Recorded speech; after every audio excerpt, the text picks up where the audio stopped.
seeing the light. My neighbor casually broke the news. We were out in our yards chatting in typical fashion over the back fence.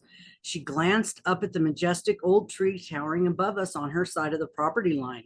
You know, Joe's going to see about having this tree taken down, she told me. The tree? My mind raced. The tree I've stared into all these years from the window over my kitchen sink? The one that provides blessed shade in the heat of summer? Oh, was all I could manage. My expression must have given me away. I know, she said sympathetically. We hate to do it, but after that last windstorm, I nodded in agreement, recalling the frightening episode. A huge limb had come crashing down, landing with a thud that shook the ground. Miraculously, it missed both our houses. Cleaning up the supper dishes that night, I sadly watched a pair of squirrels performing their aerial act high in the branches. They're going to miss their tree, I thought. A few days later, a truck pulled up in front of my neighbor's house. Strong young men, armed with ropes and chainsaws, began their assault on the tree. At first, I watched in horrified fascination as limb after limb was sawed off and lowered to the ground. It's only a tree, I chided myself as I turned away with a heavy heart.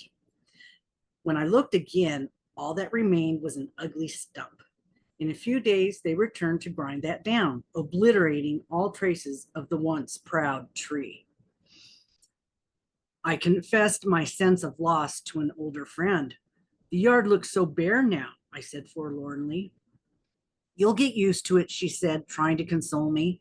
The thing is not to dwell on what you lost, but on how much you have left.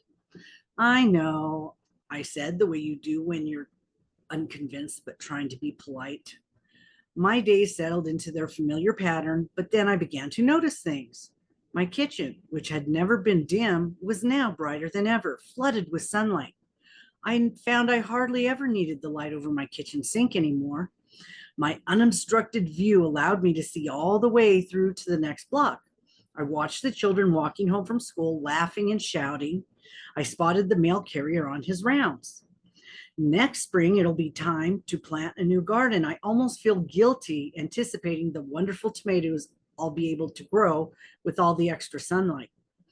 Suddenly, my friend's wise words came to mind. I must call and let her know I now understand she was talking about more than the loss of a tree. I really do have so much to appreciate. Ann Drucker.